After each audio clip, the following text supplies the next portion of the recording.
We are back with Suicide Squad Killed the Justice League. So this is Insider Episode 3, Introducing Elseworlds. If you want to see the other Insider Suicide Squads that we reacted to or checked out, check out this card above right now for Episode 2. It was actually pretty cool.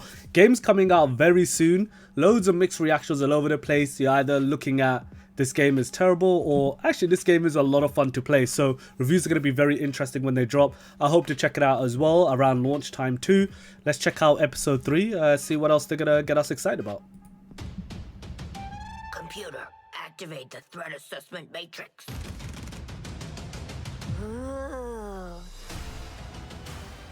All right.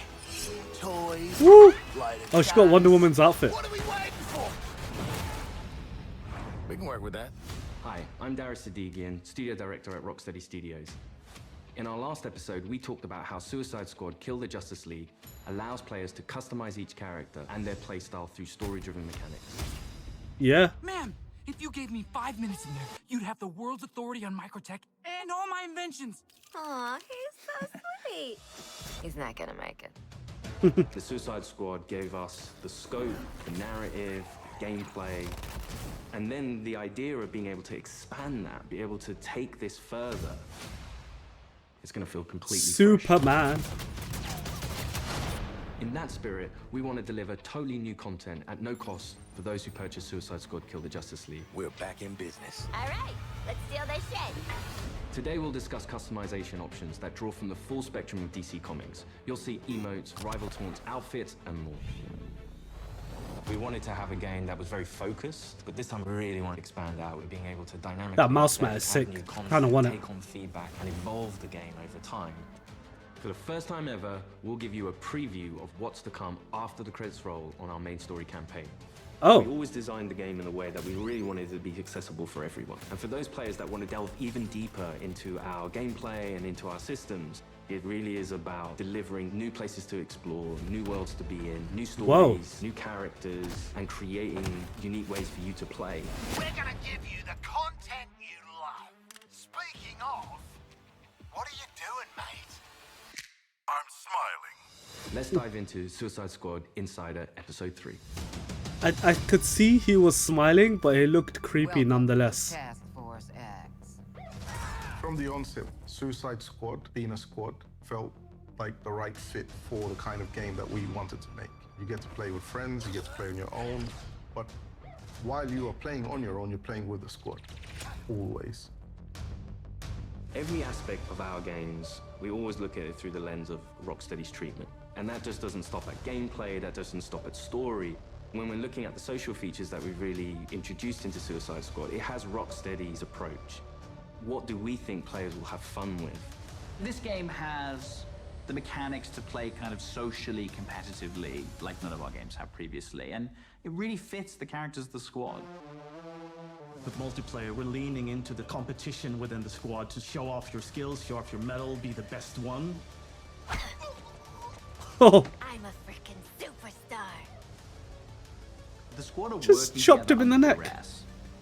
And so it's fun to add in mechanics to encourage the players to behave in the same way. So a lot of the time what you'll actually be doing is trying to get the highest score, which luckily helps you all complete the mission, but the best player in any mission becomes the squad leader in multiplayer for the next mission. How great We ah, have interesting. leaderboards for solo play, for playing with one friend, two friends, or a four-player squad.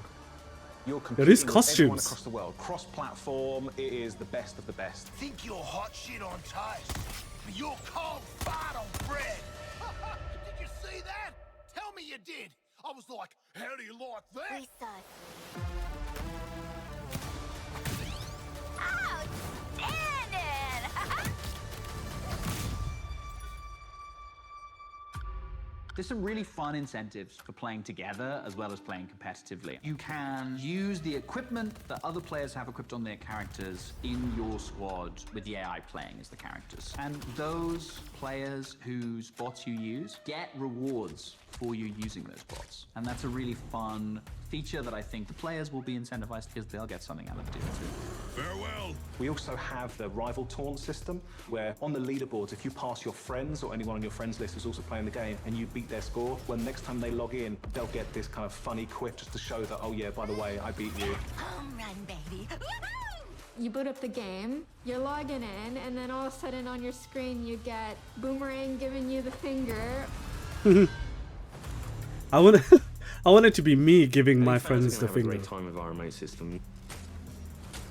Allowing players to kind of communicate in different ways, really in playful ways.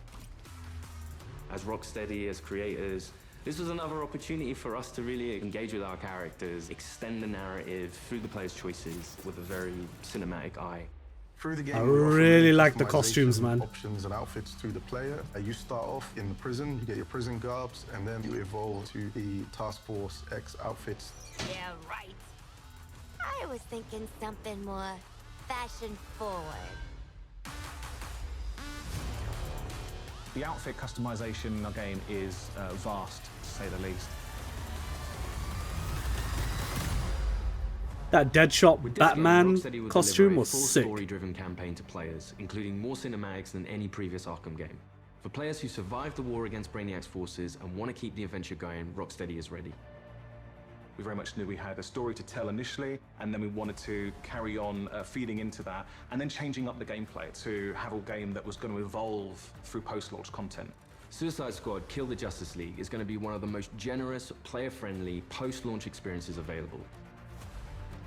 Every season we will have 2 episodes. Each season there's going to be a different spin on how you play, and will be heavily themed by a DC villain. So there's many layers of influence from the DC world on how you play and what you do. The seasonal content gets automatically dropped into the game each episode. There's no playable content locked behind a battle pass, and the in-game shop is for cosmetics only. You'll always be able to go back and play the episodic content. If you want to come back 6 months from now, that'll always be there. This is a totally player-friendly approach to letting you play the content you want to play when you want. The DC Sweet. universe is massive, and in most games, you can only see or explore a tiny piece of it. But what's really cool about the narrative of Kill the Justice League is there's almost no limit on where we can go. Celebrating before the game is over. In his pursuit of trying to recreate his perfect Kolu, Brainiac has been experimenting with some of our favorite DC characters' DNA, creating new worlds in alternate realities. It's these worlds that we call Elseworlds.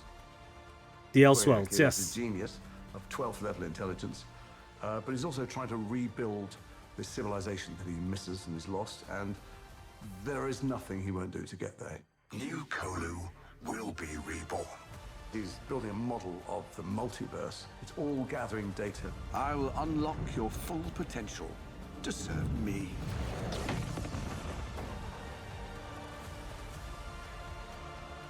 The Joker different Land, versions of everybody Ace in Chemicals. different universes, and their timelines have just diverged at some point. We've got lots of amazing characters coming up in seasonal play that I'm really excited for players to meet. And the Elseworld Principles gives us lots of flexibility and lots of room to put our own spin on them.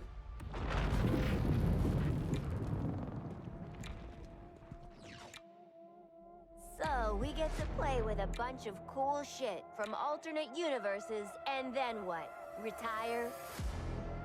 When Season 1 launches this March, you'll be able to unlock a new playable character for your squad, the Joker. At least buy me dinner first. The original Arkhamverse Joker has been dead for 5 years, but this is a new Elseworlds twist on the villain. He was part of the Suicide Squad in the Elseworld that he's from, which already shows that he's slightly more cooperative than the previous Joker we've had. But That's as you very get interesting. Play to him, you realize he's unhinged in a different way. Cooperating with the Joker. Not only has he got to figure himself out, but he's figuring out his place in this new world and this new squad. He hadn't reached supervillain status before Brainiac invaded, so, he's still a bit less experienced. I think we've taken him back to the kind of more vaudeville roots of Joker. He's masking insecurities with traditional Joker behavior. But deep down, he's not sure who he is yet. Lock him up. Oh, making new friends after a move is always tough. As your mission expands deeper into the lore of the DC universe, this new version of the Joker will join your fight with his unique combat, traversal, and weaponry. His traversal is all based around a rocket-powered umbrella, which he can blast himself into the air, and then use that to glide around, and then he can actually flip that down to He's glide glided along off the building. buildings, knocking enemies out of the What a way. crazy way to traverse. Can we just have the Joker at launch? Would that be alright? And the kind of frantic vertical and horizontal energy that he has means you've always got to be moving and always attacking the enemies.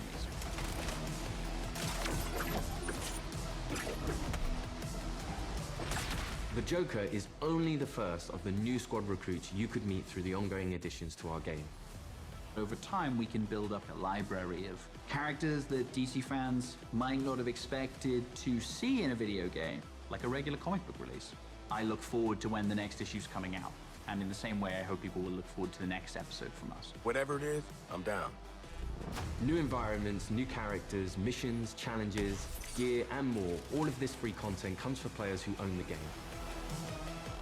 That's so dope, man. It's such a weird thing to hear from Warner Brothers as well. With Elseworlds, the possibilities are endless. How do you like that? Thanks for watching this series. We hope you'll join us for Suicide Squad Kill the Justice League, a third-person action shooter where some of the wildest villains of DC Comics join forces to save the world from its greatest heroes. No, that's mental. We're not doing that. God help us. Yeah. I think players are going to be surprised about the depth to which they can craft a character. It comes back to player choice and player freedom. Everything from melee strikes into gunplay, which you could then go into a traversal attack. All of the combat moves flow seamlessly into another. The squad can be garish, they can be loud, and playing together with your friends in a multiplayer space is a really unique experience that you can't get anywhere else. What we've done with the Suicide Squad is to really expand those experiences. Not only just one character this time around, we've done it with 4 and we plan to do it with more. This brings back memories of my old Suicide Squad. Whether you're in for the main story His or old exploring what lies Suicide beyond, Squad. Rocksteady Studios is here to support. I hope they delve while into that delivering more. exciting new experiences. What characters was Thank on you his for joining squad. us, and we'll see you at launch February 2nd, 2024. Well, damn, that was actually really dope. That was really bloody dope. February 2nd. So soon. That was dope. That was dope as hell, man. Well, damn. So, post-launch content already being discussed. Everything they're going to drop post-launch is going to be free, which is dope. They talked episodes, so they hopefully maybe like these kind of big missions. They already spoke about Elseworlds and the Joker coming through as in the first episode and a potential character you can use. I think it's going to be pretty damn dope. Multiplayer aspect, I guess, if you play with friends, you get kind of different rewards. If you play by yourself, different rewards. There's rankings, whether you're playing by yourself or with others, which is actually pretty cool. The amount of costumes was kind of ridiculous. That's a lot of costumes, a lot of customization. It feels like it's not going to be as simple, a few items here or there. You can really craft individual characters to be as different as you want, which I think is also pretty cool. Everything they mentioned so far about Suicide Squad Kill the Justice League, excuse me, points it in the direction of it being a really damn good game, which makes the previews even more confusing as to what they didn't particularly like, or maybe what was available for preview may not have been the part of the game that would have shown it off best. Possibly. It's very 50-50 at the moment, but everything they're talking about so far makes it seem like an absolutely incredible experience. You know, especially the post-launch content, which is all free, which is really interesting to hear from a Warner Brothers published game as well. But it's yet to be seen. February 2nd, Suicide Squad Kill the Justice League will be dropping. Let me know what you guys think. Will you be picking up the game? Will you be skipping this one? Let me know down in the comments below. If you have enjoyed this video, please of course click that like button, leave a comment, subscribe to the channel. Please take a couple of seconds right now, go down below this video, hit that subscribe button for me. You'll get more game trailer reactions such as this, game reviews, game previews, TV show trailer reactions, movie trailer reactions, actual TV show reactions, and upcoming short episode anime reactions, movie reactions. There's a lot of content on the channel right now, nearly on a daily basis, so please go down below, hit that subscribe button. Thank you so much in advance. Looking forward to playing the Suicide Squad Kill the Justice League myself once it launches February 2nd. If you want to see the other videos we covered concerning this game, check out this playlist right here, and I'll see you in the next video. Peace.